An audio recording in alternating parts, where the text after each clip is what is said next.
네, 안녕하세요. 반갑습니다, 여러분. 강상구 시사콕 두 번째 시간입니다. 자, 오늘은 한글날 쉬는 날입니다. 이렇게 쉬는 날인데 여러분들 아침부터 저희 방송 보고 계시죠? 자, 방콕 하시면서 강콕 함께 시청해 주시기 바랍니다. 자, 강상구 시사콕 오늘 두 분과 함께 했습니다. 국내외 사건, 사고와 이슈를 살펴보는데요. 김수민 시사평론가님 나오셨습니다. 안녕하세요. 네, 반갑습니다. 김수민입니다. 네. 쉬는 날 어떻게 나오시느라고 얼마나 고생이 많으십니까? 근데 평론가는 사실 방송가의 네. 특성상 네. 한글날에 안 쉬는 방송들이 있거든요. 아, 그렇습니까? 어차피 오늘 일을 해야 되기 때문에 네. 하는 김에 나왔다. 아, 오후에도 있으신 거예요, 방송에? 그렇습니다. 오후에 있어서 네. 럭키비키한 일정이다라고 아, 그렇습니까? 스스로를 이제 위로하고 세뇌시키고 있다. 있습니다. 네. 세뇌. 네네. 네, 세네 시사평론가. 잘 한번 해보겠습니다. 우리 이재호 프레시안 기자님 나오셨습니다. 안녕하세요. 안녕하세요. 네, 반갑습니다. 반갑습니다. 네, 패션피플 이재호 기자님. 근데 이게 좀 부끄러운 게 저 네. 어제 국정감사 보느라 네. 바빠가지고 네. 오늘 나올 때 되게 급하게 그냥 대충 막 걸치고 네. 나온 거거든요. 이렇게 말씀해 주셔서 네. 되게 감사합니다. 네. 급하게 입고 나온 게 이 정도시다. 사실은 지난번에 이제 저희들 리허설 하실 때 네네. 그때도 옷을 예쁘게 입고 나오셔가지고 아니 근데 그때도 네. 그냥 제가 넥타이를 맸는데 저는 네. 예의상 맨 거예요. 그냥 약간 처음 뵙는 분들이라서. 네네네. 근데 네. 그걸 또 좋게 봐주셔서 네. 감사합니다. 그래가지고 그때 진행자는 뭐 하는 것이냐 이런 얘기를 제가 많이 들었습니다. 제가 진행자분이 네. 맞추도록 하겠습니다. 네. 주로 이제 국제 시사 다루시는 분이다 보니까 네. 국내에서 벌어지는 이런 진행자와의 옷을 좀 고려해서 그러니까요. 입는 거 이런 네네. 국내 이슈에는 좀 네. 네. 제가 배려가 부족했던 네. 부분은 용서 부탁드립니다. 네, 용서하도록 하고요. 자, 그러면 국내 소식부터 살펴보겠습니다. 김수민 평론가님 어떤 얘기부터 해볼까요? 네, 일단 지금 국회 여러 상임위에서 벌어지고 있는 국정감사. 네, 그렇죠. 관련된 대목이 얘기를, 시작됐습니다. 해야 네. 될 것 같고 오늘로 국정감사가 사흘째로 접어들었는데 이미 여러 이제 논란들이 불거지고 결정적인 다른 국감 내용을 덮어버릴 만큼의 발언 또 어제 나왔거든요. 그렇죠. 이런 것들을 한번 살펴보면 좋을 것 같아요. 쭉 네. 살펴보죠. 일단 어제 발언은 무슨 얘기입니까? 어제 국방위원회에서 예. 국방부 감사를 하는 순서였는데 이 민주당 의원들이 주로 이제 최근에 나오는 계엄령에 대한 의혹 이런 예. 제기들을 하거든요. 네네. 그러면서 이제 장성들하고 이제 좀 논쟁이 붙게 되는데 특히 이제 국군방첩사령관하고 예. 민주당의 부승찬 의원이라든지 김민석 의원이라든지 이렇게 논쟁을 붙게 됩니다. 근데 이제 그 발언 태도에 대해서 여사령관에 대해서 지적을 받게 되는데 이때 예. 이제 민주당 황희 의원이 지적을 하는 거에 대해서 예. 김용현 국방부 장관이 그러니까 황희 의원이 군복을 입었으면 거기에 맞게 좀 그 격에 맞게 해라는 취지로 얘기를 하니까 김용현 장관이 그거를 맞받으면서 예. 군복 입고 할 말 못하면 병 X지요. 네, 귀를 의심케 하는. 네, 갑자기 장애인 비하 발언이죠. 그렇죠. 네. 예, 그 동영상을 보고 있는데 진짜 칼로 찍고 나오는 듯한 느낌이었어요. 동영상을 네, 칼로. 김용현 장관이 그렇죠. 직접. 원래 말이 칼이 네. 되는 법입니다. 네네. 네.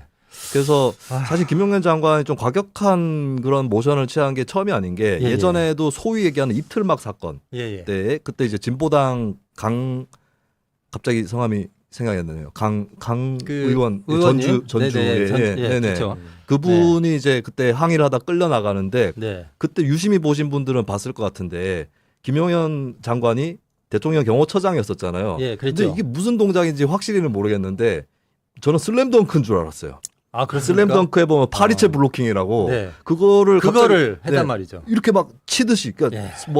진짜로 치려고 했던 건 아닌 것 같은데 네네. 근데 사실 자기가 그거를 입틀막을 할 건 아니잖아요. 그러면 그러니까요. 손가락 정도로 가리키면서 네. 저걸 어떻게 해라 이 정도도 아니고 갑자기 파리채 블로킹을 하듯이 이렇게 손을 한번 휘두른 적이 있으신 분입니다. 아니 네. 지휘를 하셔야 될 분이 네네. 직접 전선에 그렇죠. 나서가지고 근데 보니까 그 국방부 장관은 이 국회의원도 그렇고 적군 다루듯이 그렇게 얘기합니다. 적군. 네, 주적처럼. 네. 그렇죠. 아니 이재호 기자님이 이재호 기자님도 네, 뭐 네. 하실 말씀 있으시잖아요. 그러니까 어제 제가 국방위원회 국정감사를 보고 있었거든요. 예. 그 말씀하신 그 발언이 나올 때 약간 내가 잘못 들었나? 약간 그런 생각이 드는 거예요. 잘 들으신 거예요. 네, 그래서 네. 그 전에 원래 이제 다른 걸로 이제 국방이 다른 내용으로 기사를 준비하다가 네. 그걸 다 엎어버리고 이제 이거를 써야 되는 거구나. 화가 나서 엎어버린 게 아니고 그러니까 그분이 기사를 써야 되니까. 네, 그분이 그렇게 말씀하셨으니까 그쵸. 이거는 기사를 쓸 수밖에 없는 상황이구나라고 생각해서 결국은 그걸로 기사가 나갔는데 근데 뭐 다른 중요한 얘기도 사실 하지 않았어요. 근데 네. 이게 다 붙인 워낙 거죠. 크니까. 네, 다 붙여버린 네네. 거죠. 근데 이게 이 김용현 장관님이 이렇게 하신 게 처음이 아니에요. 야당이랑 이렇게 설전을 벌인 게 아까도 처음이 아니에요. 말씀하셨지만. 네. 네. 그러니까 국회 그 청문회 때도 네. 한번 김민석 의원이랑 한번 부딪힌 적이 있으신데 그때 김민석 의원이 뭐라고 하셨냐면 그 용산에 왜 북한 무인기가 날라온 적이 있어요. 네, 그리고 그렇죠. 예, 그리고 이제 그런 것들이 얘기하면서 우리 김용현 후보자님께서 경호처장 재직 당시에 제대로 경호를 못 하셨는데 어떻게 국방장관이 되셨냐라고 그러니까요. 하니까 이제 김용현 잘못하면 승진. 예, 예, 김용현 그런 장관 느낌이죠. 그렇죠, 그렇죠. 네네. 근데 김용현 후보자가 뭐라고 얘기했냐면 그러니까 의원님이 대통령이 안 되시는 거다 이렇게 얘기를 한 거예요. 아, 예, 저 생각납니다. 네, 네, 네. 아, 이게 일단 맥락에 맞는 말입니까?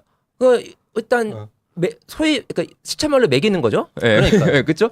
그런 식의 대응을 하셔가지고 아, 이분이 되게 감정적이시구나라는 생각을 했고 그리고 실제로 지난달 26일에 그 국회 대정부 질문 때도 예. 다들 아시겠지만 여당 쪽에만 인사를 하셨잖아요. 그 야당 그렇죠. 쪽 인사 안 하시고 그래서 이제 국회의장님이 너무 없어 보여요. 그러니까 네. 국회의장님이 그러셔가지고 야당 쪽에 인사를 좀 하시라라고 말씀을 하는 그런 상황까지 있었는데 그런 거 보면서 아 이분이 너무 좀 어떤 본인에 대한 공격 혹은 어떤 잘못된 지적 이런 거에 대해서 너무 공격적으로 대응하시는 것 같다. 근데 그것이 어떤 이성적인 게 아니라 네. 약간 이렇게 단전에서 끌어오르는 약간 감정적 대응 이런 걸 네. 보기가 좀 안 좋았다라는 그런 평가를 들 수 있겠네요. 국방부 장관인데 국가를 네. 방해해야 되는데 자기를 방해하고 있어요. 저는 이분 김용현 장관을 보면서 네. 나는 참 운이 좋았구나 이런 생각을 아, 자주 해요. 그렇습니까? 제가 김용현 장관이 그러니까 그 당시가 이제 윤석열 정부 출범 전이구나. 그 네. 대통령 선거 끝나고 얼마 안 됐을 때 제가 김용현 경호처장 내정자하고 그때 당시에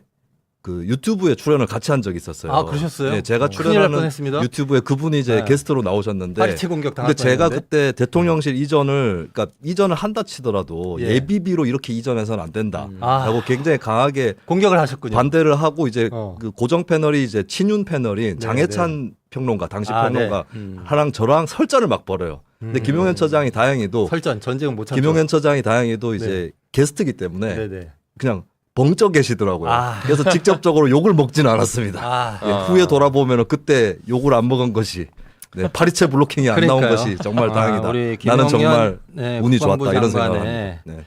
네. 은혜를 입을 수 있었는데. 알겠습니다. 자, 우리 국감 계속 살펴보고 있는데요. 그 증인들이 불출석하고 있습니다. 뭐 다른 얘기 좀 하려는 거예요. 국정감사 취지에 맞게 잘 진행되려면 증인들이 협조를 해줘야 되는데 이게 이제 뭐 그 학교 결석 하루만 해도 구박받잖아요. 네. 근데 요거는 국감을 안 나오고 있어요. 이거 어떻게 봐야 됩니까? 일단은 이제 사실 뭐 얼마 전에 탄핵 관련한 청문회 이런 것도 예, 예. 국회에서 있었고 네. 뭐 여러 가지 절차들이 있었는데 워낙 논란이 많고 하다 보니까 증인들 상당수가 이제 출석을 하지 않는 뭐 최상병 관련한 청문회도 그랬었고 근데 그거는 조금 양보를 하더라도 그러면 국감 정도 되면은 이거는 증인 출석의 필요성이 더 크다고 볼 수가 있거든요. 그렇죠. 동행 명령까지도 이걸 할 수가 있는 제도가 있기 때문에 네. 근데 그때 안 나온 분들은 국감에는 나와야 되는 거 아니냐. 예, 그러니까요. 이 비판을 당연히 받을 수밖에 없는 거겠고 그러니까 저는 또 그 불출석하신 분 중에 가장 관심이 가는 사람은 그 21g 21g. 네, 대통령 네네. 관저 공사를 했던 네. 21g 인테리어 업체인데 보강 공사를 한 네. 이 어마어마한 갑자기 도약한 업체인 거죠. 그렇죠. 그 김건희 영부인하고 이제 친분 이런 것도 예. 주목을 받고 있는데 여기가 이제 불출석하고 지금 거의 잠적입니다. 그러니까. 요것이 이제 좀 포인트가 아니었는가. 예. 21g이면서 대통령 지지율을 21%로 만드는데 일조하는 어. 이런 분이 굉장히 중요하신 분인데 네네네. 왜 안 나오셨는가 네. 궁금했습니다. 대통령 지지율이 네, 21g만큼 가벼워졌어요. 이제. 네, 21g이 네. 아니라 21%로 회사 명칭을 바꿔야 되는 거 아닌가? 아니 근데 뭐 이런 분들 다 동행 명령 해가지고 어떻게든 뭐 네. 저 출석하게 해야 되는데 사실은 국회에서 동행 명령을 하는 것은 국민하고 동행해라라는 명령이에요. 와서 국민들한테 얘기를 해야 될 거 아닙니까? 답답합니다. 자, 이재호 기자도 국감 때문에 바쁘세요. 네. 어제 뭐 바쁘다는 얘기는 아까 하셨네요. 네, 한참 바빴다 이런 얘기 하셨는데 오늘은 다행히 국감이 없어가지고 그러니까요. 방송 나오셨어요. 그러니까 휴일인데 네. 나왔습니다. 휴일인데. 네. 좋다는 얘기를 그럼요. 하신 그럼요. 거죠? 네. 국군의 날 시가 행진에 79억 투입한 거 지난번에도 네. 우리가 다뤘었는데 네. 근데 군 간부를 위한 예산은 다수 항목을 삭감했다. 네, 네, 그럼 네. 그것도 기억나더라고요. 뭐죠? 전투식량 말씀하시는 거죠? 전투식량을 네. 좀 잘 네. 배급해라 네. 이렇게 통조림도 하고 추가해서. 네, 그리고 또 관련 예산도 깎고. 네, 그러니까 그쵸. 뭐 이건 뭐예요? 그 급식을 줄일 테니 전투식량을 먹어라 이런 그러니까 뜻입니까? 저는 처음에 그 전투식량이랑 통조림 얘기 듣고 네네. 나서 전쟁하려는 건가 이런 생각이 드는 그러니까요. 거예요. 네. 그러니까 이게 정말 이렇게 말씀드리면 죄송하지만 그 경험이 없으신 분이어서 이렇게 네네. 말씀하셨을 수도 있겠다라는 생각이 들었는데 어제 이 그 79 국군의 시가행제 79억을 쓰고 군 간부들의 어떤 그런 복리후생에는 좀 소홀하다라는 게 예. 야당 의원이 제기한 게 아닙니다. 여야가 다 제기했어요. 예. 그리고 가장 강하게 제기하신 분이 한교 의원님이세요. 이분이 군 출신이신데 네네.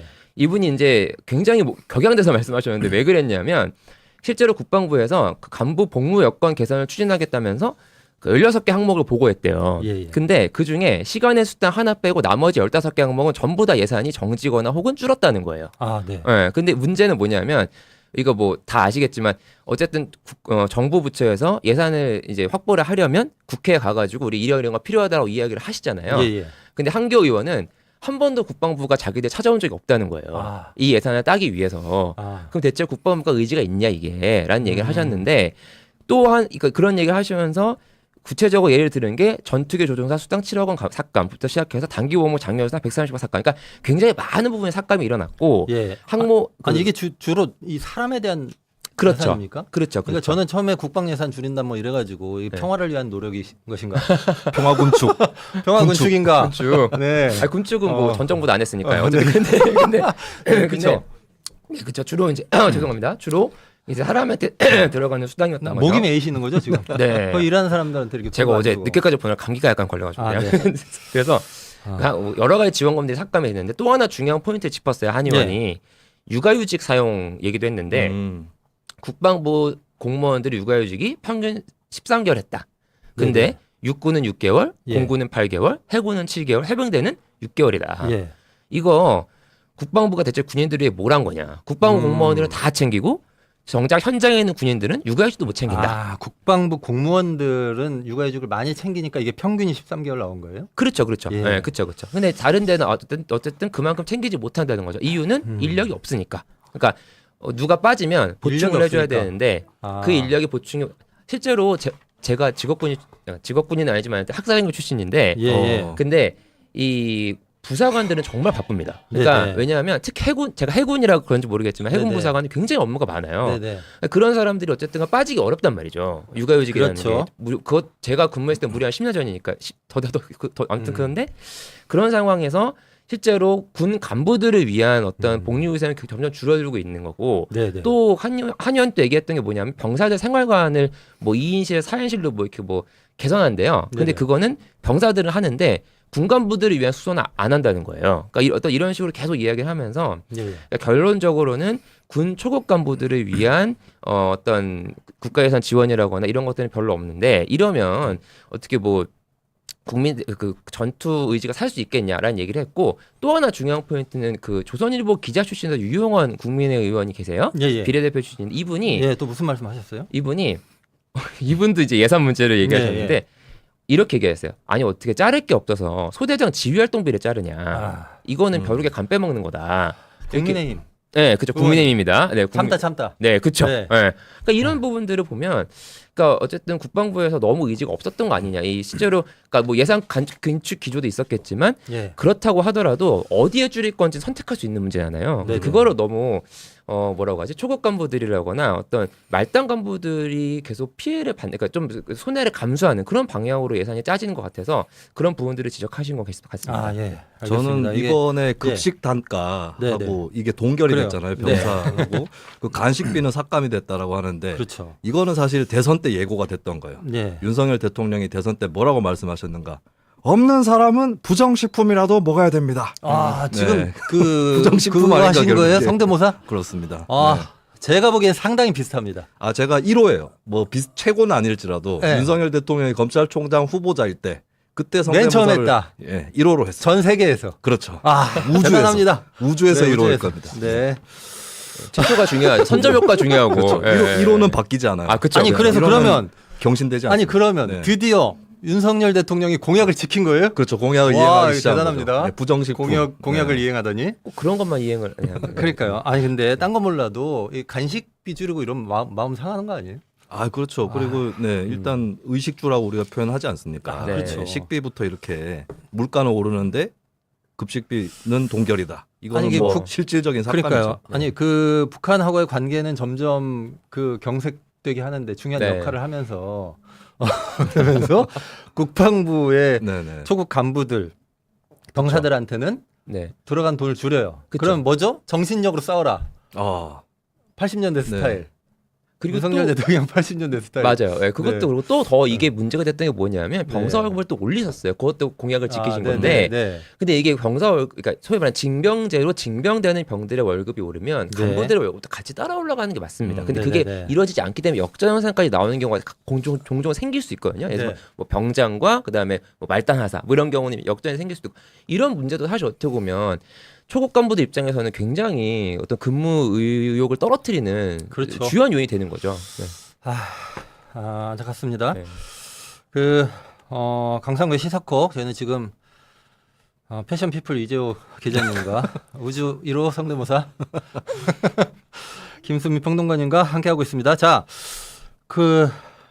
우리가 시간이 꽤 많이 흘렀어요 지금. 네. 그래서 다른 이슈로 좀 넘어가 봐야 될 것 같습니다. 명태균 씨. 네. 이게 이제 이분은 굉장히 이제 많은 사람들이 알게 됐어요. 유명인사. 네네. 유명인사가 되고 있는데요. 자, 요게 이제 지금 굉장히 중요한 이슈고 국감에서도 핵심 이슈인 것 같습니다. 그렇죠? 자, 요 얘기를 좀 일단 해주시죠. 네, 일단 뭐 최근에 명태균 씨가 중간중간에 뭐 본인이 주장하는 것들을 던지고 있는데 예, 그렇죠. 일단 뭐 가장 최근에 컸던 거는 뭡니까? 자기가 검찰의 조사를 받고 구속이 되고 하면 입을 열면 윤석열 대통령은 탄핵될 수도 있다. 야, 뭐 그렇죠. 이런 취지의 발언을 했는데 또 그다음에 뭐라 그랬냐면 농담성 발언이었다는 식으로. 농담성이요? 네네. 근데 제가 보기에 이거 농담이 아닙니다. 이거는 제가 보기에는 약간 나 수사하지 마. 네. 나 수사하면 다 죽어. 이렇게 하면서 인질극을 벌이는 겁니다. 네. 인질이 이제 윤석열 대통령이 네네. 인질인 거예요. 이건 이제 검찰의 가이드라인 준 거죠. 원래 가이드라인은 이제 높은 사람이 주잖아요. 검찰총장이 그쵸. 준다거나 뭐 여당 대표가 준다거나 대통령이 준다거나 이런데 가이드라인을 명태균 씨가 줬어요. 피의자가. 피의자가. 네. 굉장히 인권이 어. 성숙했다. 피의자가 이제 그렇죠. 검찰 피의자가 수사에 자기 할 얘기를 다 하는 가이드라인을. 이런 성숙한 네. 21세기 인권 네네. 인권 공화국 대한민국입니다. 자, 게다가 이 보면은 지금 그 유력 정치인들끼리요. 네. 내가 먼저 알았던 건 아니야. 그렇죠. 이거 경쟁을 네. 하고 있어요. 네. 요 얘기를 좀 하죠. 대통령실부터가 이게 예. 얼마 전에 알려진 것이 과거에 윤석열 대통령이 국민의힘이 입당하기 직전에 예. 이준석 대표하고 만난 적이 있다는 건 다들 알고 있는 거죠. 그리고 네. 더 나아가서 그때 알려졌던 거는 윤석열 대통령이 갑자기 국민의힘 당사에 들이닥치듯이 입당을 한 적이 있었거든요. 이준석 네. 대표 없을 때 거기에 대해서 이제 일설이 윤석열, 이준석, 김건희 세 사람만 입당 사실을 알고 있기로 했는데 흘렸다. 이준석 대표가 흘려가지고 이게 보도로 나가버렸다. 그래서 기분이 나빠진 윤석열 전 총장이 그때 그런 식으로 입당을 한 거다. 이렇게 알려졌었거든요. 근데 예. 알고 봤더니 세 알고 명이 봤더니, 아니라 네. 네 명이서 만난 네 거였다. 명이었다. 명태균 씨가 그 자리에 있었던 거죠. 근데 여기에 대해서 그럼 명태균이 얼마나 윤석열 대통령 쪽에서 총애하는 사람인가 하는 네. 의문이 있는 상황에서 대통령실에서 아니 이준석을 통해서 만났다는 취지로 얘기를 한 거예요. 이준석 의원은 뭐라고 합니까? 이준석 대표는 거짓말하지 마라. 이준석 의원은 바로 그렇게 나오는 거고. 네. 이거는 그럼 어떻게 된 일일까 제가 좀 상상을 서로 해보니까 먼저 몰랐다. 대통령실에서 공식적인 입장이 나온 셈인데 네. 고위 관계자 발로 예. 그러면 윤 대통령이 침묵하지는 않았을 거란 말이에요. 설명을 해줬을 거라는 거죠. 근데 아마 이런 식으로 둘러대지 않았을까. 아이 어떻게요? 그때 가보니까 예. 나와 있더라고. 그러면 이제 정진석 비서실장이 딱 듣고 그러면 이준석이 데리고 나왔구나 이렇게 판단을 하고 이준석 쪽에서 소개시켜 준 거다 이렇게 발표를 라고 발표한 게 아닐까? 네, 윤 네. 대통령 특유의 둘러대기식 화법 저 있잖아요. 방금 굉장히 기대했어요. 네. 이번 성대모사는 어떨 것인가? 아까보다 훨씬 잘했다. 네, 진짜. 그죠? 네, 저는 거의 그 마지막은 굉장히 비슷했지 않습니까? 네, 진짜. 근데 이제 혼을 실어서 혼을 실었더라고요. 윤석열 대통령의 캐릭터와 네. 스피릿을 실어서 지금 네. 있는 혼이 다 빠져나왔어. 요거 하느라고. 그래서 지금 이게 서로 누가 먼저 알았는가, 너들이 먼저 알았던 거 아니냐, 요거 가지고 이제 격리하고 그리고 있는데요. 오늘 아침에 추가 네, 오늘 아침 보도된 또 게 뭐가 추가됐습니까? 김종인 전 위원장이 예. 내가 윤석열 대통령 만나러 나가봤더니 이명태군 나와 있더라. 아, 그러면 이제 누구 쪽 사람인가 예, 이 부분에 대해서 더 윤석열 대통령 쪽에다 무게를 실어주는 증언인 거죠. 그렇군요. 뭐 요거는 이제 뭐 계속 지켜봐야 될 것 같은데. 만약에 진짜로 이준석 대표가 소개시킨 거라면 네. 이거는 김건모의 잘못된 만남 같은 거다. 원래는 이준석하고 친한 사람이었는데 아, 옮겨버린 옮겨갔다. 것이다. 환승연애 같은 네, 거죠. 네. 어떻게 사랑이 변하니? 네, 그렇죠. 그게 맞다면 더더욱 굉장히 엄중한 사태입니다. 엄중합니다. 네. 자, 근데 명태균 씨 뭐 다들 알고 계신데요. 이분 어떤 분인지만 이게 네. 요새 이슈가 너무 많으니까 네네. 금방금방 지나가요. 네. 그래서 아주 짧게만 좀 요약을 하고 네. 어떤 분인지 그러고 이제 좀 더 이슈를 살펴보겠습니다. 명태균 씨 본인이 하는 말을 들어보면 온갖 예. 산전수전 다 겪은 한 나이는 60, 70대 정도 돼 보이는 김종인 전 위원장급의 사람인가 착각이 가끔 드는데 그렇게 나이가 드신 편은 아니에요. 1970년생. 이고 그래요? 네네. 근데 그래요? 네. 알겠습니다. 반갑다 친구야 하시려면 그러니까요. 네, 우리 동안인 강상구 진행자를 보고 계십니다. 예, 그리고 태균이 형. 네. 과거에는 텔레마케팅 업체 쪽에서 일을 네. 했다라고 전해지고 아, 있고, 그렇습니까? 근데 언젠가부터 이제 여론조사 쪽으로 영역을 옮겼어요. 그러면서 미래한국연구소를 운영을 했고 PNR이라고 하는 여론조사 기관에 관여를 했고 예, 예. 시사경남이라고 하는 네. 이 지방 매체죠. 이 언론에서 CEO 겸 편집인을 아. 맡아서 해왔는데 제가 과거부터 좀 이 업체가 이상하다고 생각한 게 아, 그렇습니까? 시사 경남인데 분명히 예, 예. 시사 경남이랑 미래한국연구소가 PNR에 의뢰해서 여론조사를 하는데 경남 지역 거를 주로 하긴 합니다. 근데 가끔씩 보면 대구 것도 하고 아, 경기도 그래요? 것도 하고. 제가 그때부터 좀 이상하다고 생각했어요. 몸은 지방에 있지만 네, 세계를 지향한다. 그렇죠. 근데 타지에 있는 성대모사는 거죠. 지구에서 하지만 우주 1호다. 네. 이런 그래서 이거는 네. 뭔가 이렇게 정치적인 혹시 프로젝트에 네. 따라서 움직이는 거 아닌가. 그 의심을 그때 제가 한 3, 4년 전에 했던 적이 있어서 기억이 납니다. 알겠습니다. 네. 근데 이 명태균 씨를 둘러싼 논란의 쟁점은 뭡니까? 일단은 예. 이제 김건희 영부인이 예. 공천에 국민의힘 지난 총선에 공천에 개입을 한 게 아니냐. 나아가서는 그렇죠. 2022년에 열렸던 국회 보궐선거. 보궐선거. 네, 김영선 예. 전 의원이 출마했었던 거기에 개입한 게 아니냐라는 의혹이 깔려 있는데 이게 의혹이 가시지 않는 이유는 사실 일부는 약간 영부인 쪽에서 빠져나갈 만한 보도도 있었는데 뭐냐면 그 텔레그램 메시지 상으로 영부인이 나야 단순도 공천되면 좋지 뭐 하지만 경선이 기본이다라고 얘기를 해서 이게 오히려 공천에 개입 안 했다는 증거는 아니냐 이렇게도 해석이 되거든요. 그렇죠. 하지만 그럼에도 의혹이 불식되지 않는 것은 그럼 왜 명태균 씨가 김영선 전 의원이 받는 세비를 절반을 그러니까. 가져갔느냐. 왜? 네. 세비가 뭐 네네. 짬짜면이에요? 그러니까 딱 절반씩. 네. 예. 이런 중간 착취가 왜 일어났는가? 그러니까, 왜 일어났는가? 네, 국회의원이 이런 중간 착취를 절반씩이나 뜯기는. 네. 그러면 뭔가 명태균 씨가 뭔가를 해준 거 아니냐? 이거는 합리적인 당연히 의혹으로 남을 수밖에 없는 거죠. 그렇죠. 네. 그리고 뭐 또 그 윤석열 대통령 후보 시절에 설문조사. 여론조사를 했는데 좀 이 당시 PNR 조사 결과가 튀었어요. 윤석열 대통령 후보의 지지율이 좀 많이 나오는 편이었고 그러면 자 만약에 윤석열 대통령 부부랑 명태균 씨가 가까워졌다면 뭘로 가까워졌을까? 그러면 이제 본인이 하던 일이 여론조사이기 때문에 뭔가 관련이 있지 않나라는 것이고 여기를 뒷받침해 주는 것이 명태균 씨가 이미 여론조사 관련해서 몇 번 그 유죄 판결을 받았습니다. 그리고 지금 제기되고 있는 의혹의 최대치가 뭐냐면 여론조사할 때 표본을 잘못이라기보다는 일부러 뭔가 부정적으로 만든 게 아니라 일부러. 표본을. 네. 윤 대통령이 네. 보시기에 좋도록. 아, 그런 그러니까 겁니까? 조사를 했을 때 윤 대통령 지지율이나 이런 것들이 더 후보가. 높게 나올 수 네, 있도록 그렇죠. 하는 이건 의혹입니다. 아직까지는. 근데 네. 이것도 이제 의심이 되는 거고 실제로 이런 비슷한 사례가 있는 게 아마 전국에 명태균 씨 같은 사람 몇 명 더 있을 수도 있어요. 각 지역마다. 아, 그렇습니까? 네, 지역마다 선수도 이론 선수들이 있는데 아. 제가 아는 가장 극단적인 의혹은 그 어떤 여론조사가 굉장히 지역에서 문제가 된 적이 있는데 예. 특정 국회의원 출마자의 지지층을 표본에 심어놓고 조사를 한 것이 아니냐. 아, 그런 식으로까지 합니까? 의혹 이게 네, PNR 네. 얘기하는 건 아닙니다. 아, 예. 다른 지역인데 네. 참고로 그때 그 의혹을 받았던 후보는 지금 국회의원이요. 아, 그렇습니까? 네, 누군지는 말씀 안 드리겠습니다. 근데 그 당시 선거에서는 당선이 안 됐는데 나중에 나중에. 됐는데 근데 이 정도의 그 지역에서 여론조사에 관련된 스캔들이 있다. 네, 이런 것들을 감안을 하고 본다면 명태균 씨 의혹도 가볍게 볼 수 없는 것이죠. 네, 그 명태균 씨를 둘러싼 논란의 쟁점은 뭐 많은데 어쨌든 방금 말씀하셨던 그 두 가지가 현재까지 좀 핵심입니다. 네. 요거는 계속 좀 눈여겨 봐야 될 것 같아요. 어쨌든 이게 제가 봤을 때는 비선 실세 팀이 비선 실세 팀의 네. 이 팀 중에서 명세균 타자가 이제 타석에 섰고요. 중심 타선으로 올라간 것 같아요. 그 전에 이제 비선 실세 팀의 1번 타자, 2번 타자 있었잖아요. 네. 천공. 건임법사 네, 여러분들 네. 계셨는데 네. 이제 중심 타자입니다. 이분이 이제 홈런을 칠 것인가 네, 네. 말 것인가.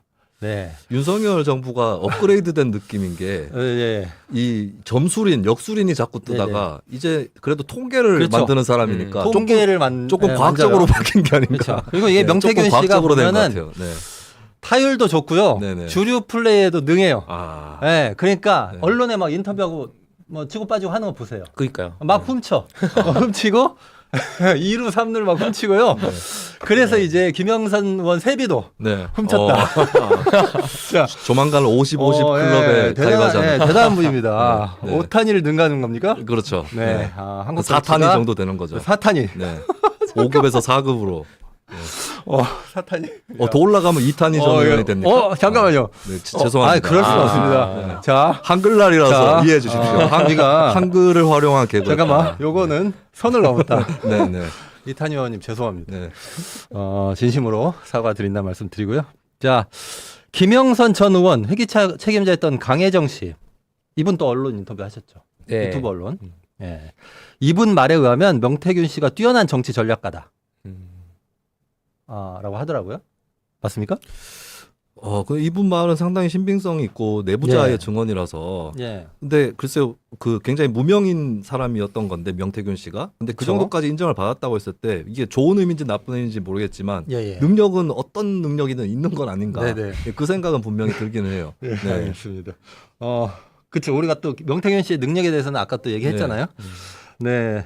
근데 이게 좀 사실 좀 안타깝습니다. 이게 국정 운영을 국민들 얘기 듣고 해야죠. 국정 운영을. 그리고 또 그 도움을 줄 수 있는 전문가도 뭐 많죠. 근데 처음엔 도사, 그 다음에는 박사, 만물 박사. 네. 이렇게 해가지고 이런 사람들 얘기를 들으면서 하고 있어요. 이런 정치에 대해서는 뭐 어떻게 평가하십니까, 김수민 평론가님? 네, 사자의 정치. 사자의 정치. 도사, 박사, 그다음에 그러니까요. 이제 대통령 바로 옆에 석사가 예. 또 계시죠. 네. 석사 누굽니까? 유지 논문으로 석사를 받으신. 그렇죠. 네. 학벌들이 좋아요. 네. 다들. 근데 참 네. 재밌는 거는 이제 더 이상은 비선이라고 보기 어렵지 않을까. 그렇죠. 네, 드러났기 때문에. 네, 그렇죠. 네. 그렇습니다. 근데 중요한 거는 만약에 명태균 씨가 진짜 능력이 있어서 쓴다고 친다면 예. 사실 이런 경우는 막 이준석 대표하고 만날 때도 대동했었고 이러면 내보여야 되는 거거든요. 그러니까요. 사실 세상에 네. 검증이 가능하도록 내보여야 되는데 이게 굉장히 기본적인 건데 그게 안 지켜지고 있다라고 하는 거. 네. 그러니까요. 하여튼 약간 뭐 그래서 이준석 의원이 좀 이해가 되는 게 만약에 옆에서 그런 것들을 계속 지켜봤다 그러면 지난 대선 때 그렇게 불안해했던 것이 조금 이해가 간다. 그때 이미 드러난 것이었다면 그런 생각도 듭니다. 그러니까요. 도사, 석사, 박사 다 동원돼 가지고 지금 그 국정을 운영하고 있는데 하여튼 뭐 이런 분들 얘기 듣고 그 국정을 운영한다고 하는 것이 하여튼 뭐 안타깝습니다. 그렇죠. 네, 안타깝고요. 자, 이 상황에서 윤석열 대통령은 김건희 여사와 함께 순방하고 계십니다. 네, 순방하셨습니다. 네. 어떻게 보세요? 귀국하면 어떤 입장을 밝히실 것 같습니까? 저는 뭐 입장을 밝힌다는 뭐 그 여부도 중요하지만 예. 밝히시는 게 과연 우리 소위 말하는 대한민국에 사는 일반적인 국민들의 생각과 별로 맞지 않을 것 같아서 별로 뭘 밝혀도. 네, 뭘 해도 밝혀도 항상. 왜냐하면 얼마 전에도 나온 거 보니까 그 의료 그 요즘 대란이잖아요. 예. 근데 국민 지지가 있는 한 의료계를 굳건하게 추진하시겠대요.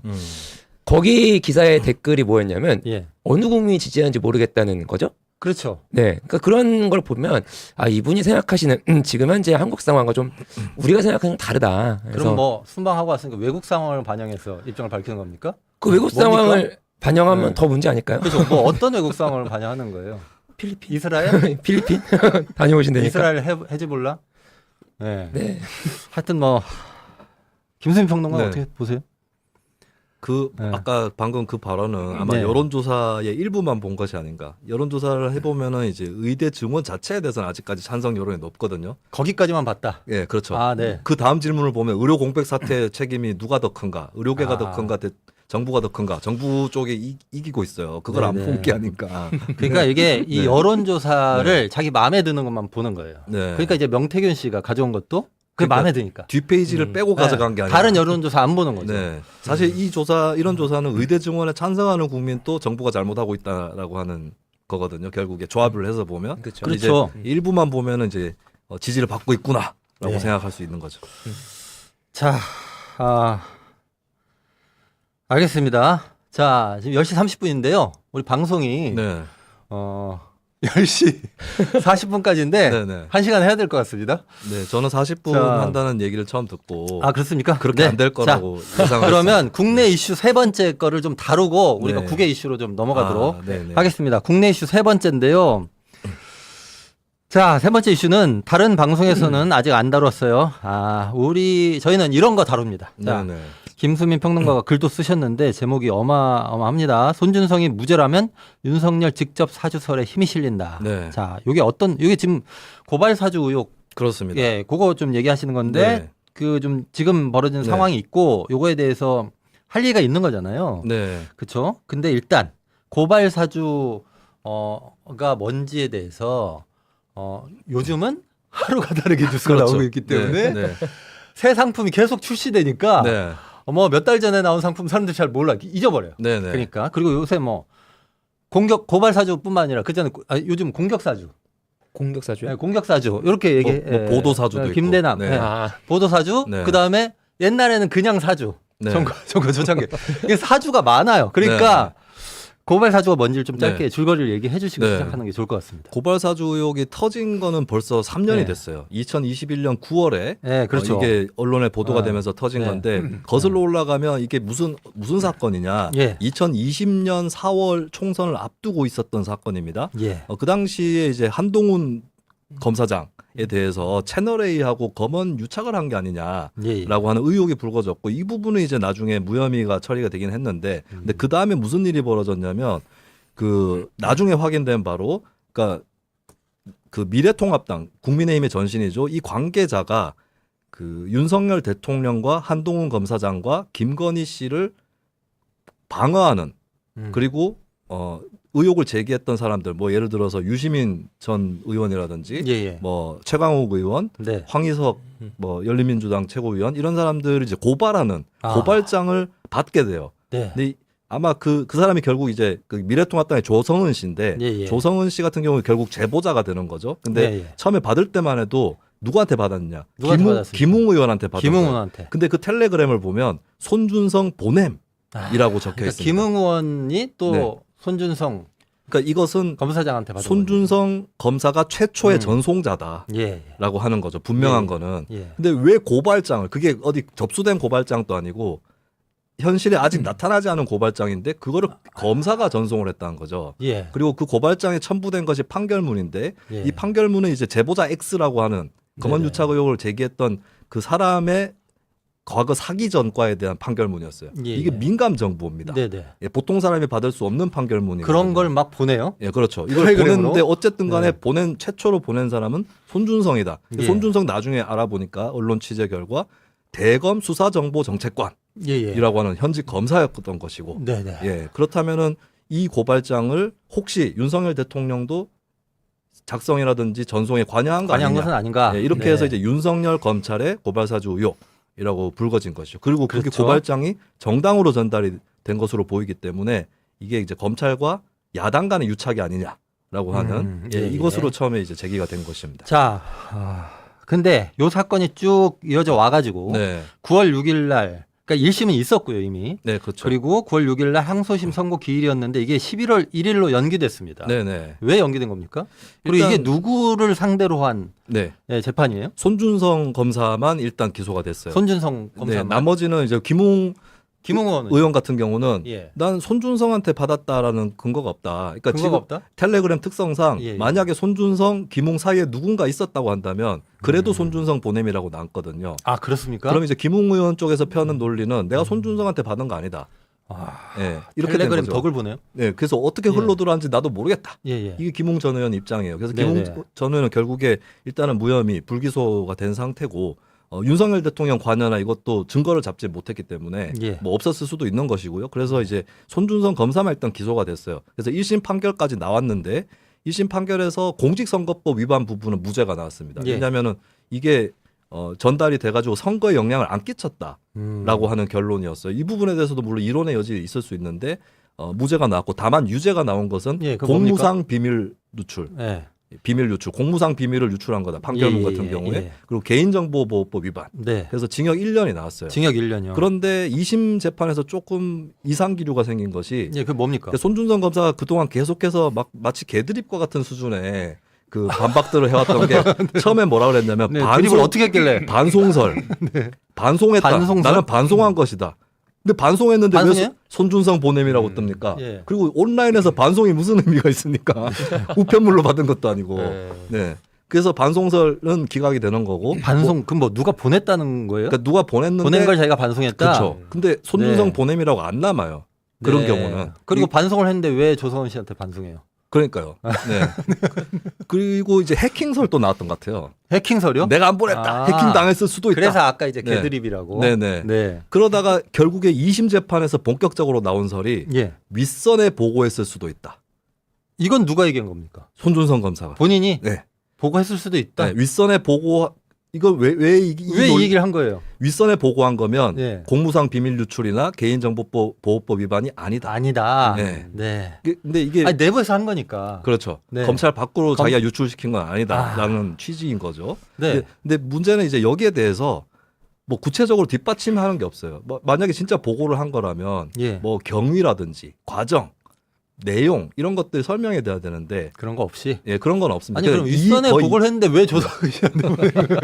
이론- 조성원 씨가 윗선이에요? 그러니까 이론적 가능성만 거의 얘기하는 수준인 실수했다는 것이고. 얘기예요? 아 일단 그랬을 수도 있지 않을까. 아, 예, 이런 뭐, 가능성, 예. 그러니까 이런 거죠. 이런 가능성이 있는 한 이거를 확정지을 수 없다. 네네. 예, 그래서 무죄를 달라라고 하는 논리인 건데. 아 네. 근데 제가 이걸 보면서 야 손준성이 무죄가 나오면 일이 더 커진다. 윗선에 보고했다는 그렇죠. 가능성이 그러면 이제 그 윗선 누구예요? 인정되는 것인데 네. 자 대검 수사정보정책관의 윗선은 2명입니다. 사실상 누굽니까? 바로 위로 보면은 대검 차장검사, 예. 예, 대검의 2인자죠. 예. 대검 차장검사고 그 위가 검찰총장이에요. 그쵸. 예, 근데 상식적으로 만약에 손준성 검사가 대검 차장한테만 보고를 했다. 근데 예. 대검 차장이 그걸 보고 덮었을까요? 고발장에 총장이 나오는데 예. 그러면 윤석열 총장한테 보고를 했겠죠, 상식적으로. 아 그렇겠죠. 그렇다면 이게 이렇게 되는 거예요. 그러니까 이것도 가능성입니다. 이론적 가능성이기 때문에 판사님 이론적 가능성인데, 네, 뭐냐면 만약에 손준성 주장이 인정이 되면 예. 이 가능성도 열리는 거예요. 손준성이 텔레그램을 윗선에 보냈는데 윤석열 총장이 그걸 받은 다음에 밖으로 유출시켰을 가능성. 그럼 이건 뭐냐? 윤석열 총장이 직접 고발을 사주했을 가능성. 아 그거를 지금 평동관님은 같이 생각하고 열리는 계시는 거예요. 거죠? 네, 같이 열리는 겁니다. 네. 알겠습니다. 그러니까 일이 더 커지는 것 같아요. 저는 그 사실은 지금 법정 분위기가 네, 네. 기자들도 얘기를 하는데 손준성 무죄 확률이 좀 높아지는 것 같다. 높아진다. 예. 아. 그러면 아마 손준성 검사가 11월 5일에 2심 선고에서 무죄를 받으면 국민의힘에서는 그거 봐라! 라고 나올 거예요. 그리고 손준성 검사가 이제 탄핵 소추가 돼 있거든요. 예. 이 민주당이 또 무리한 탄핵했다. 이렇게 나올 거예요. 근데 제가 미리 얘기해 놓은 것이 무죄가 나오면 더 심각한 것이다. 윤석열 아. 대통령의 직접 사주 가능성이 높아지는 거다. 아 이 얘기를 미리 제가 박아두는 것입니다. 알겠습니다. 이렇게 되면 그 국민들은 사법부를 응원해야 되는 것입니까? 무죄를 때려주세요. 그래서 사실 손준성 검사가 유죄가 나오면 네. 그냥 의심은 이게 예. 대검 수사정보정책관이면 검찰총장 최측근인데 검찰총장 모르게 이런 짓을 했겠냐. 네. 요 정도 의심은 남아요. 근데 다만 윤석열 대통령이 이걸 또 책임져야 된다거나 수사를 받아야 된다. 여기까지는 안 갈 수도 있어요. 근데 네. 오히려 무죄가 나오면 윤석열 대통령을 직접 수사해야 될 필요성도 커지는 거죠. 알겠습니다. 아, 이게 상식적으로 사실은 이게 왼손이 한 일을 오른손이 모를 수는 있어요. 네네. 근데 왼손이 한 일을 머리가 모를 수는 없어요. 네. 그렇지 않습니까? 그리고 네. 자기들 맨날 한 몸이라고 주장하잖아요. 아, 검사 네. 동일체. 네네. 네. 그쵸. 근데 어떻게 네. 윗선이 모를 수가 있을 것인가? 네. 저는 의심합니다. 그렇죠. 네. 네. 그리고 윤 대통령이 드러난 것만 해도 대응을 잘못한 것이 예. 처음에 닥치는 대로 뭐 그 자료 파일에 대해서도 괴문서설 예. 폈고 그 다음에 또 뭐라 그랬더라? 아, 국정원에 박지원 원장 있을 때였기 예, 때문에 예. 국정원이 제보 사주했다. 뭐 이런 얘기들을 막 꺼냈었거든요. 이거는 사실은 네. 그 제보자 입장에서는 윤석열 대통령을 명예훼손이나 이걸로 고소해도 되는 사안이에요. 예, 그런 그렇죠. 잘못을 했고 근데 본인이 약속한 게 있어요. 윤석열 예, 예. 대통령이 국민의힘 면접 과정에서 뭐라 그랬냐면 검사의 관여가 하나라도 나오면 사과하겠습니다. 얘기를 했거든요. 아, 근데 네. 손준성 관여가 나한테 사과를 안 하고 있잖아요. 예, 예. 네.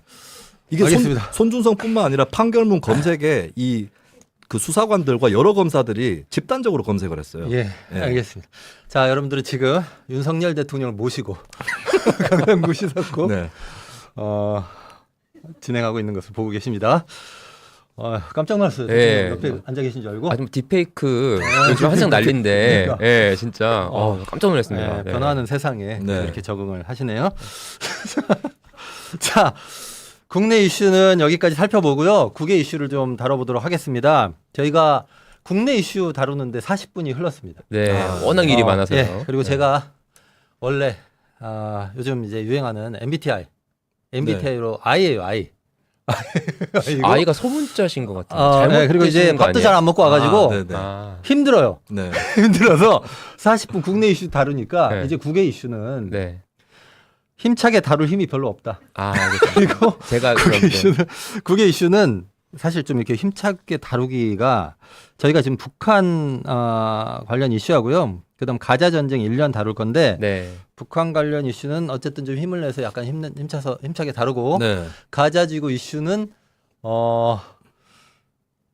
차분히 이게 하시죠. 심각한 네. 이슈니까 네. 좀 차분히 하도록 하겠습니다.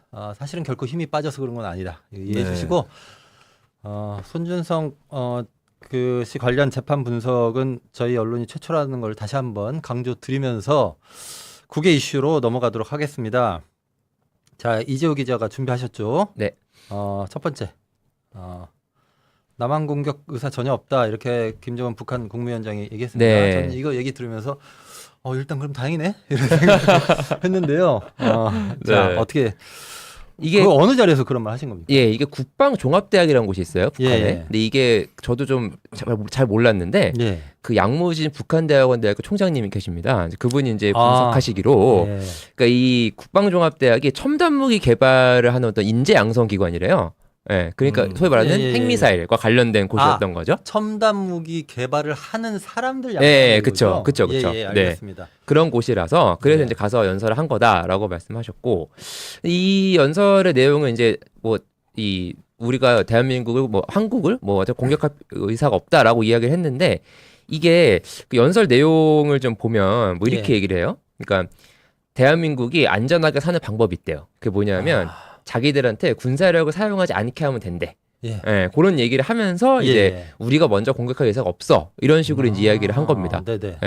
근데 이제 북한의 어떤 그 화법이요. 그 지난주에 출연해서 정세현 전 통일부 장관님에 따르면 예. 북한의 화법이 조건절이 되게 많대요. 조건절. 네, 그러니까 만약 무엇을 하면 국문법인가요 이게? 국어 문법? 그죠? 자, 조건절 나왔습니다. if? 예, if? 영어 네. 문법인가요? 영문법인 것 같기도 네. 하고 아무튼 그런데 그 뭐 만약 무엇을 하면 우리가 무엇을 할 거야라는 게 되게 많다는 거예요. 북한의 네네. 그 입장문을 보면 근데, 예, 예. 근데 김정은 연설도 이번에도 또 그런 걸 했는데 우리는 너희를 공격할 의도가 없어. 그런데 만약에 공격하면 핵무기를 쓸 거야. 뭐 이런 식의 얘기를 한 거예요. 네네. 아주 쉽게 정리를 해드리면. 네네네. 근데 이게 그러니까 저는 이 연설 메시지를 보면서 김정은이 핵무기를 사용하겠다는 건 이미 이야기했습니다. 네. 몇 년 전에 한 얘기고요. 예. 근데 제가 주목했던 거는 대한민국을 공격할 의사가 없다라는 거에 주목을 해서 저는 기사를 썼는데 네. 왜 거기에 주목을 했냐면 사실 뭐 최고인민회의를 7일에 한다고 예고를 했어요. 그랬죠. 지금 이틀 지났잖아요. 지났어요. 지금 아, 이틀 지난 거 맞나요? 예. 지났고 오늘 아침에 보도가 나왔습니다. 예, 예. 예, 회의 내용 결과가 나왔는데 아, 나왔어요? 나왔어요. 네, 네. 나왔는데 그 회의 내용 결과가 남한에서는 이제 주로 그렇게 예상했죠. 어떤 뭐 김정은이 통일 관련된 걸 헌법에 지울 거고 예. 그리고 우리가 소위 NLL이라고 하는 서해 북방 한계선을 예. 없애고 다른 어떤 해상 경계선을 만들 거다. 예. 그래서 남북한의 긴장이 고조될 거다. 이렇게 해서 예상을 했단 말이죠. 예, 예, 예. 근데 이 내용이 하나도 안 들어갔습니다. 아. 이게 회의를 했는데 보도를 안 하는 건지 음. 아니면 정말로 회의를 안 했는지 모르겠으나 네. 근데 북한이 그래도 뭐 제가 북한을 좋아하진 않지만 북한이 이렇게 있는 걸 없다고 하는 애들은 잘 아니 그렇게는 잘 안 그렇죠. 하거든요. 네. 네, 그래서 제가 보기엔 정말 안 한 게 맞는 것 같아요. 근데 아. 이걸 제가 왜 말씀드리는 거냐면 예, 이 결정을 안 했다는 거죠. 그렇죠, 예. 그렇죠. 아직 안 했다는 거죠.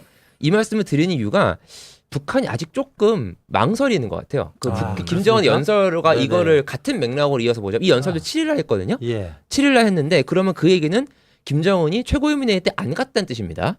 아, 안 갔을 그렇습니까? 가능성이 높죠. 왜냐면 네. 같은 날에 했으니까. 같은 날 회의가 열리는데 날에 다른 데서 예, 연설했을 연설했으니까. 가능성이 높아요. 물론 둘 다 갔을 수도 있지만 아, 그렇죠. 축지법을 쓰실 수도 있잖아요. 그럴 수죠. 예, 그렇죠, 그렇죠. 예, 그럴 수도 있지만 장군님 축지법 쓰실 네, 아, 네, 예, 네. 알겠습니다. 네, 그래서요? 그래서 안 갈 수도 있잖아요. 네. 그러면 그렇게 따진다면 그러면 최고위원회에는 안 갔고 이런 연설을 했는데 연설이 생각보다 굉장히 방어적이죠. 그러니까 어쨌든 예, 예. 만약에 정말 자신 있으면 뭐 너희 공격 안 할 거 이런 말 할 필요 없이 니네가 우리 건드리면 핵 쏴버린다 이렇게 얘기하면 되는데 우리는 그렇죠. 공격할 의사가 없어. 그러나 너희들이 공격하면 핵을 쏠 거야. 이게 굉장히 방어적이라는 거예요. 그러니까 또 그 연설을 한 자리가 첨단 무기를 그렇죠. 만드는 인재들이 있는 자리에서 네, 공격 안 할 거야. 그렇죠. 듣는 사람 입장에서 내가 열심히 만들 건데 그걸 안 쓰겠다는 겁니까? 그렇죠. 그렇게 생각할 수도 있죠. 예. 네. 열심히 쓰는 게 지금 풍선을 열심히 쓰고 있죠. 그러니까. 아, 그렇죠. 그 얘기 그게 아니, 그게 핵보유국이라면서- 첨단은 아니잖아요. 핵보유국이라면서 자꾸 풍선을 날리고 있어요. 열심히 날리고 계신데 네. 그런 어떤 그 방어적인 자세 연장선을 봤을 때 이 예. 연설도 결국은 김정은이 아직은 어떤 NLL을 뭐 무력화한다거나 혹은 어떤 예. 남북 간의 충돌을 조장한 어떤 헌법의 통일을 삭제한다거나 이런 것들을 하기는 아직은 조금 시기를 보고 있는 거 아니냐라는 네네. 판단이 들고 그리고 또 하나 중요한 변수가 사실 11월 미국 대선도 있어요. 그래서 11월 미국 대선. 네, 그 네, 부분도 그렇죠. 사실 어느 정도 고려해서 이 온도 차가 너무 이렇게 기존과 세지 않게 어느 정도 상황을 관리하는 예. 그런 정도의 자세를 보인 게 아닐까 싶습니다. 저는 예. 윤석열 대통령이 착각할까봐 좀 걱정이 됩니다. 아, 그렇습니까? 야, 저 봐라, 쫄았다. 아, 야, 내가 북한 정권 종말의 날이 올 거라고 하니까 김정은이가 쫄았네. 이렇게 나올 것 아, 같아서 맞아요. 그럴 수도 있겠네요. 좀 그럴 수도 걱정이 있어요. 됩니다. 네. 예, 네. 알겠습니다. 그거 진짜 걱정되네요. 예, 실제로 정부도 그렇게 예, 예, 판단을 예. 하는 어떤 그런 거를 네. 이제 당국자발로 계속 기사를 내보내고 있습니다. 네. 예, 알겠습니다. 저는 뭐 국군의 날 때 그 대통령이 정권 종말 이렇게 말했을 때 네. 제가 그 연설하는 건 못 보고 나중에 기사로 제목만 붙은 걸 봤어요. 그래서 이게 지금 어디 정권을 얘기하는 건가 순간 생각했거든요. 아, 이게 지금 자체 정권. 한국 정권, 북한 정권 얘기하는 건가? 근데 윤 이제 뭐- 대통령도 조건절을 써요. 아, 네, 그렇습니까? 네. 극단적 그 상황. 맞아요. 그때 그때도 네, 북한의 조건절이 핵무기를 있었죠. 사용한다면이라고 네, 맞습니다. 조건절을 쓰도록. 네. 아무튼 근데 이거를 이 상황을 그 관리하겠다는 메시지를 정확히 읽고 한국 정부가 대응을 하면 좋겠는데 네, 네.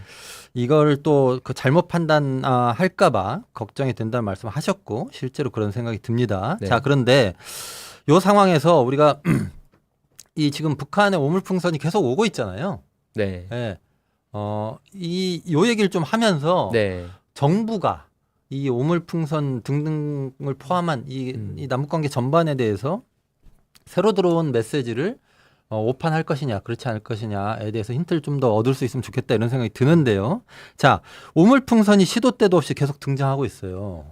근데 이제 많이 와가지고 저도 이렇게 핸드폰 보면 그 아침마다 네네. 맞아요. 아침마다 저를 가장 먼저 반갑게 맞이해주는 문자가 오물풍선. 오물풍선 문자입니다. 하필이면 매일매일. 어. 예. 이제 안 오면 약간 오늘은 언제 오시나? 이런 생각 네. 드는데요. 어느 정도 왔습니까? 뭐 이런 거 통계 있습니까? 네, 지금 네. 총 그 5월부터 해서 26차례 보냈다고 해요. 아, 이게 26차례요? 이게 이제 그 우리가 집계를 합동참모본부에서 합니다. 예. 네, 이 오물풍선 집계를요. 그렇게 하고 근데 이게 이제 정부가 이게 하도 오물풍선이 오니까 예, 예. 원래 북한이 처음에 오물풍선 보낼 때는 이제 너희 남한의 민간 단체가 전단을 뿌렸기 때문에 우리가 보내는 거야라고 그렇죠. 김여정이 담화에서 얘기했거든요. 예, 5월 예, 29일 예, 담화에서. 예. 근데 이제 이게 전단이 실제로 이제 공개로 뿌리기도 했죠. 그래서 예. 계속 오물풍선이 오고. 그러다가 이 전단이 공개적으로 이제 나오는 게 별로 없어요. 근데 자꾸 그런데도 뿌리는 겁니까? 오물풍선 왔다는 거죠. 예, 예. 그래서 이게 어떻게 된 건가? 예. 북한이 정말 그냥 오물풍선을 뿌리는 건가?라고 봤더니 예. 우리 그 조국혁신당의 김준영 의원실에서 아, 뭐가 나온 게 있나 보다. 네 나왔어요. 그러니까 예. 이게 계기가 있다는 거죠. 그렇죠. 뿌리는. 그렇죠. 여기서 이제 그 경찰청과 합동참모본부에 자료를 요구합니다. 예. 전단이 대북 전단이 발견된 일시 그리고 오물풍선이 날아온 일시를 좀 알려달라 했더니 재밌는 결과가 나왔어요. 네. 자, 전단이 발견되고 하루 이틀 있다가 풍선이 옵니다. 예를 들면 그렇습니까? 네. 예를 들면 9월 1일에 경기도 김포, 그다음에 파주, 인천, 강화 여기서 전단이 발견됐어요. 예. 그러니까 오물풍선이 다음 날인 4일, 5일이 부양됩니다. 아. 그런 식이에요.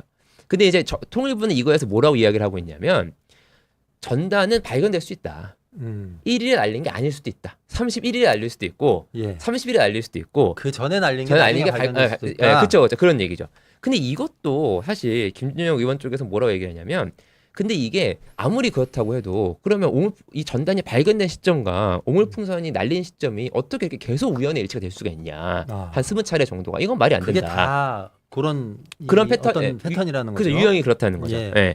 근데 이제 그런 걸 얘기를 하면서 이게 전단이 그리고 사실 뭐 어쨌든 발송을 하게 되면 띄우게 되면 그게 예. 어쨌든 이제 사방으로 흩어지는 정도가 물론 있긴 있겠죠. 그렇다고 그렇죠. 하더라도 뭐 빈포에 날린 풍선이 갑자기 무슨 뭐 저기 동이 어디서 발견될 수도 없는 노릇이고. 예. 그러니까 이거는 그렇게 볼 수는 없다. 따라서 김준영 의원실 쪽 입장은 전단을 보낸 거기에 대한 대응으로 풍선이 오는 거다. 그거는 맞는 거다. 따라서 고로 이 전단 살포에 대한 문제를 좀 정부가 책임져야 되지 않느냐라는 이야기를 하고 있는 겁니다. 그러네요. 네. 지금은 이제 그 얘기를 할 때가 된 것 같아요. 그러니까 네. 이게 배가 고프면 밥을 먹는 거고 네. 전단이 날아가면 오물풍선이 오는 거 아닙니까? 네. 이게 네. 이제 이게 무슨 법칙처럼 됐으면 정부가 이걸 책임 있게 좀 관리를 하는 방법을 내놔야 될 것 같아요. 네. 저 이제 문자 아까 좀 기다려진다고 했는데 사실 너무 힘들어요. 자, 북한이 근데 이 메시지 전달 방법이 따로 있지 않나요? 왜요? 풍선이죠. 일단요, 예. 그 이 풍선을 택한 방법은, 그러니까 약간 북한은 그런 걸 좋아합니다. 눈이라고 하죠. 네, 눈에는 눈, 이에는 눈. 네. 사자 서운 줄 알았습니다. 그런 거 좋아해요. 예. 미러링 뭐 이런 거, 네, 그런 거 네네네. 좋아합니다. 그러니까 너희가 우리 전단 되게 힘들어. 너희도 한번 당해봐라 이러면서 보내는 거예요. 일단 그게 하나 있고. 또 하나는 이게 소위 말하는 북한 전문가분들끼리 굉장히 많이 말씀하시는 건데 지금 현재 상황이 한국 전쟁으로 굉장히 위험하다. 왜냐하면 예. 우리가 북한과 남한이 연결된 통신선이 많습니다. 그러니까 연결된 당국간 뭐가 많다고요? 통신선이 많아요. 통신선. 적십자도 있고요. 예, 예. 군 통신선도 있고 예. 당국 간 통신선도 있어요. 예. 이게 지금 다 끊어졌어요. 예. 윤석열 정부 들어와서요. 물론 뭐 네네. 제가 뭐 어느 정부의 잘못이 얘기하지 않겠습니다만 네. 어제 다 끊어진 상황이란 말이죠. 그러니까 북한 입장에서는 공개적으로 입장을 발표하거나 아니면 풍선을 보내거나 그러니까 어떤 이런 오픈된 방법 외에는 메시지를 보내고 싶지 않은 겁니다. 이 선을 다 북한이 끊었거든요. 그러니까 제 얘기는 물리적으로 끊었다는 거 아니고 전화를 안 받는다는 겁니다. 어쨌든 네네네. 그렇기 때문에 이런 방법을 쓰는 거고요. 가장 중요한 거는 전당 보내지 말라는 메시지를 눕는 이유로 말하는 거다라고 분석되는 게 가장 합리적일 것 같습니다. 예. 알겠습니다. 이게 똑같은 방식으로 메시지를 전달하는 거죠. 네, 그런 거고요. 그러니까 이게 전화기를 다 놔두고 네, 그렇죠. 전화기가 다 있는데 있는데 네. 전화기를 놔두고 네, 안 받는 거죠. 굳이 이제 뭐 그런 거하고 똑같은 거 아니에요? 예를 들면 유리병에다가 네, 편지 써가지고 흐른 내까지 네, 떠내려 보내는 거. 아니면 네. 이제 이게 비둘기에다가 네, 다리 그렇죠, 묶어 그렇죠. 이런 거를 전서구. 지금 그쵸. 네, 전서구 네. 이 무인기도 자, 날려보내는 네네네네. 21세기 이러고 있는 거죠. 이러고 네. 있는 겁니다. 네. 근데 올 겨울에도 그럼 계속 되겠네요. 전단이 날아가는 전단이 한? 날아가는 한 저는 계속 올 네. 거라고 봅니다. 네, 겨울에는 알겠습니다. 또 이 북서풍이 불어서 네. 날라오기 더 쉬울 것 같아요. 네. 그렇습니까? 네. 바람의 방향까지를 고려했을 때 더욱 그렇죠. 심해질 것이다. 그것도 최근에는 풍선에 타이머를 부착을 해가지고 네, 예. 이걸 터트리도록 알아서 적당한 터지도록 시점에 네, 음. 알아서 네. 터지도록 하는 게 아니라 터트리도록 또 만들고 있더라고요. 네. 알겠습니다. 네. 아니 그 가을에는 단풍이 내리고 네. 겨울에는 눈이 내리는 법인데 네, 네. 한국은 오물풍선이 풍선이 내린다. 내린다. 쓰레기가 네, 알겠습니다. 정부 어떻게 좀 해주세요. 자, 국외 이슈 한 가지를 살펴봤고요. 근데 저희가 이걸 얘기를 하다 보니까 네네. 북한 관련 이슈를 네, 국외 이슈로 다뤘네요. 네, 아이고, 그러니까 아니 국가. 그러니까요. 두 국가로네. 네, 네. 그 오해하실까봐 약간 말씀드리면 지금 얘기하다가 문득. 네, 저희는 저희는 아니고 저는 두 국가 아닙니다. 네네. 네네네 말씀드립니다.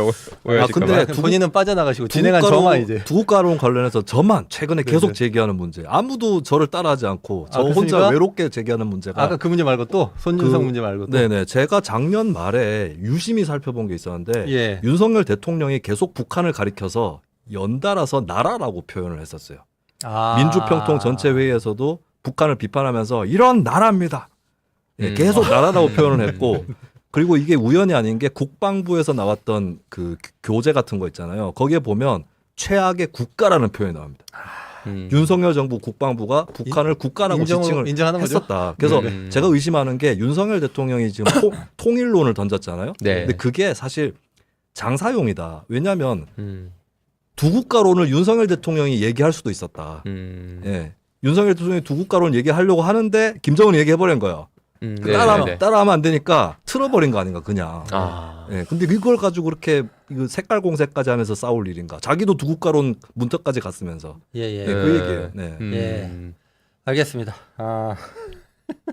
이것도 유튜브로서는 아마 최초의 제기가 아닌가. 네 그런 것 같습니다. 네. 근데 이건 팩트입니다. 윤석열 네. 대통령이 그런 발언을 했기 때문에. 네 찾아보겠습니다. 아. 알겠습니다. 네. 저희가 시간이 많이 흘렀어요. 네. 시간이 많이 흘러서 사실은 가자 전쟁 1년 이야기를 준비를 하긴 했는데요. 길게는 못할 것 같습니다. 네. 짧게만 좀 네, 네. 하도록 하겠습니다. 그리고 저희가 또 다른 그 시간에 요 얘기를 좀 충분히 다룰 시간이 있을 것 같기도 합니다. 네. 자, 이스라엘의 가자지구 공습이 이제 딱 1년 하고 이틀 그렇죠. 됐습니다. 네. 이 사실은 이 두 세력 간의 전쟁의 역사는 굉장히 깁니다. 그렇고요. 전면전 이번에 시작한 거는 근데 1년이 넘었어요. 일단 이 전쟁이 어떻게 시작됐는지 네. 이걸 좀 간단하게 설명을 해주시죠. 네, 작년 10월 7일이었죠. 오전에 이제 하마스가 로켓포 공격을 합니다. 이스라엘 남부 지역에 했죠. 작전명은 예. 아라크사 홍수 작전. 이 알 아크사 홍수 작전이 알 아크사가 뭡니까? 네, 그 예루살렘에 있는 모스크라고 해요. 그러니까 이슬람 모스크. 네, 네. 모스크 이름. 네, 근데 이름을 그거를 그 작전명을 한 겁니까? 그렇죠. 네. 우리로 보면 뭐 명동성당 같은 네, 그런 겁니까? 네. 하여튼 뭐 네. 이슬람 사원 이름이고요. 네. 그다음에 홍수 작전은 왜 홍수 작전입니까? 그러니까 이제 포탄을 이제 이스라엘에 비처럼 내리겠다. 뭐 이런 거. 실제로 5,000발 정도를 쐈거든요. 그런 네. 겁니까? 그런 네네. 의미고 여기서 그래서 이스라엘 국민 1,200명이 사망하고 250명이 납치됩니다. 그러면서 예, 이제 그렇죠. 이제 그 이 전세 이게 서방 쪽으로 굉장히 경악을 했죠. 예. 왜냐하면 이스라엘이 이렇게 한 번도 뚫린 적이 역사는 없었거든요. 그래서 근데 이 이후에 왜 이스라엘에 대한 여론이 1년 뒤에 이렇게 악화됐냐면 이스라엘이 가자지구를 공격해서 지금 현 시점까지 4만 명이 넘게 사망했습니다. 부상자는 거의 한 10만 명 가까이 되고요. 가자지구 인구가 220만 명이거든요. 4만 명 넘게 사망, 네, 그리고 10만 명 정도가 다 부상을 당했고, 10만 명 부상이요. 네, 그렇죠.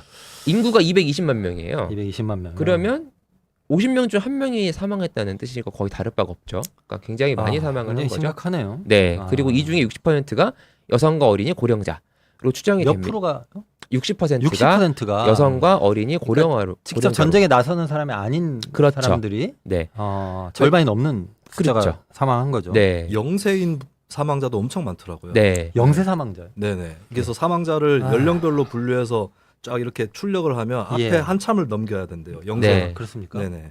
이게 왜 그러냐면 이스라엘이 학교를 많이 공격을 했는데 예, 학교를 예. 실제 피난을 많이 갔어요. 팔레스타인 아. 분들이.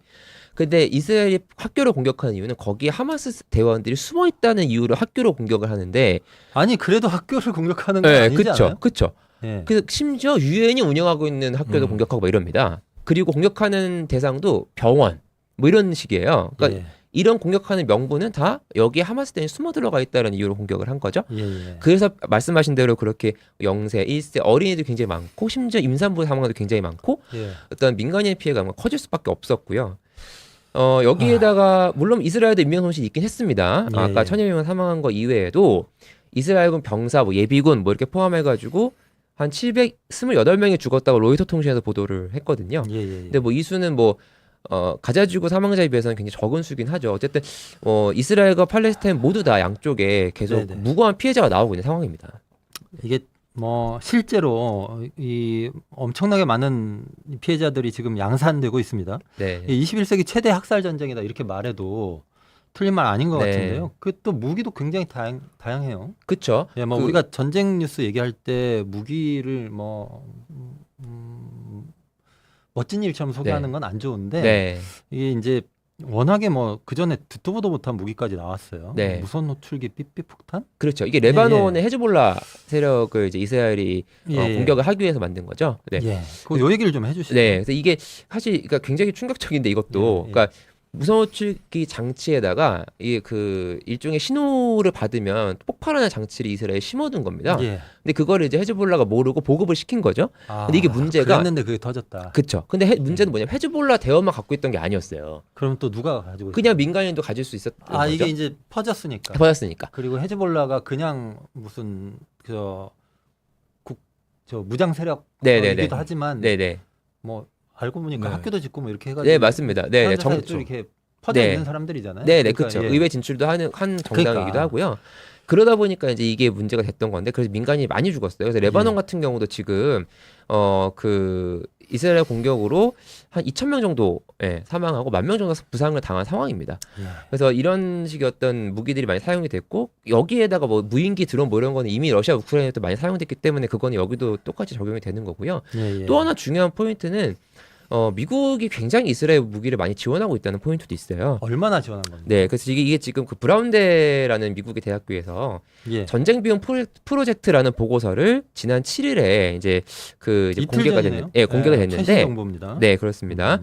이스라엘 군사 지원에 179억 달러, 그러니까 우리 우리 돈으로 돈으로 24조 정도를 음. 지원을 24조. 했다. 네, 이게 24조 원이면 지금 국방 예산이 한 50조 넘을 거예요. 그러니까 한국 국방 예산 예, 말씀하시는 예, 거, 네, 예. 맞습니다. 네, 그 네, 절반을 그렇죠. 이 전쟁에 쏟아부은 거죠. 거예요. 예. 그리고 실제로 그 스톡홀름 국제평화연구소라는 CPL이라는 데가 곳이 있어요. 이곳이 민간 단체인데요. 네. 여기에서 2019년부터 23년까지 예. 이스라엘에 무기를 수출한 곳이 어디냐라고 조사해봤더니 69%가 미국이었습니다. 69%요. 예, 나머지가 예. 독일이 30%였고. 그러니까 미국이 참 되게 위선적인 게 말로는 뭐 팔레스타인과 이스라엘 두 국가를 인정하고 이스라엘 휴전 열심히 할 거고 뭐 중동도 토니 블링컨 국무장관 중동도 가고 말하면서 막 휴전을 할 거라고 해요. 예. 그러면서 무기는 지원하고 있어요. 두 사람이 싸우는데 예, 한쪽에. 두 사람이 싸우는데 예. 싸우지 마세요. 하면서 말하면서 옆쪽으로 호미도 주고 그렇죠. 낫도 주고. 그렇죠. 게다가 어. 그거를 받는 사람은 훨씬 건장한 사람. 예. 예. 이쪽은 어린아이. 이렇게 생각을 하시면 사실 이 전쟁이 미국이 어떤 어떤 지금 현재 국제사회에서 가장 강한 강대국으로서 예. 이것이 과연 바람직하냐라는 문제를 굉장히 많이 제기할 수 있을 것 같고요. 실제 유엔에서 그런 문제들이 많이 제기되고 있습니다. 예, 알겠습니다. 전쟁이 1년을 넘어가면서 국제사회에 미친 영향도 있을 것 같아요. 네. 뭐 이거 좀 얘기해 주시죠. 네. 경제 문제도. 예, 영향이 뭐, 크고. 그쵸. 에너지 예, 시장 예. 문제도 있고 오늘 같은 경우도 이거는 뭐 글쎄 이게 좋은 걸 수도 있는데요. 헤즈볼라랑 이스라엘이 약간 예. 휴전 의사를 약간 표명하면서 그렇습니까? 유가가 조금 떨어졌어요. 네, 예, 유가가 살짝 떨어졌다. 살짝 네. 내려갔습니다. 네. 어쨌든 이 문제 때문에 유가 문제도 있고요. 예. 또 중요한 문제가 중동 세력 재편 문제인데, 그러니까 지금 이스라엘이 이렇게 헤즈볼라랑 어떤 자자지구를 공격을 하면서 실제 중동 세력 재편을 시도하는 거 아니냐라는 얘기들이 나오고 있어요. 예. 그 얘기 많더라고요. 네네네. 네. 그래서 그거에 따라서 이란에 문제가 생기거나 혹은 뭐 이란의 석유 시설을 공격한다거나 이란의 핵 시설을 공격한다거나 이렇게 돼버리면 또 그것도 유가에 문제가 생길 수도 있고요. 예.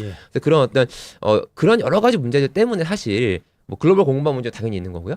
그런 것 때문에 빨리 휴전하는 게 좋은데, 근데 지금 현재 미국의 이런 자세로는 이스라엘 휴전에 나설지는 의문입니다.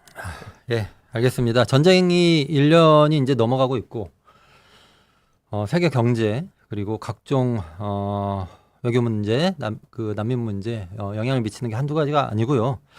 그리고 사망한 사람들이 무엇보다 너무 많습니다. 네. 그리고 어린아이들, 노약자들, 여성들, 전쟁에 직접 관여하지 않는 사람들까지 너무 많이 죽고 있습니다. 전쟁은 하여튼 하면 안 되는 것 같아요. 네. 예, 예. 그 중동 현안을 더 깊이 들여다보면 좋은데 저희가 시간이 없어서 네. 이 정도로 하고요. 저희가 그 특별판으로 심층 인터뷰를 준비했습니다. 이 인터뷰 국제 분쟁을 취재해온 구정은 국제 전문 기자와 함께 하는데 요거는 내일 방송 하겠습니다. 자, 꼭 챙겨봐 주시고요. 강상구 시사콕 두 번째 시간 김수민 평론가 이재호 기자 두 분 감사합니다. 고맙습니다. 감사합니다. 우리 그 김수민 평론가님은 네. 앞으로도 네네. 그 윤석열 대통령 모시고 네네. 항상 함께 뵙도록 하겠습니다. 네. 자, 여기서 마치겠습니다. 저희가 원래 지난 방송에서 토요일, 수요일 오전 11시에 뵙겠습니다. 이렇게 말씀드렸는데요. 한 번 하고 10시로 시간을 옮겼습니다. 잘못했습니다. 자, 토요일 날 오전 10시에 뵙도록 하겠습니다. 오늘은 여기까지입니다. 감사합니다. 자, 감사합니다. 고맙습니다. 감사합니다.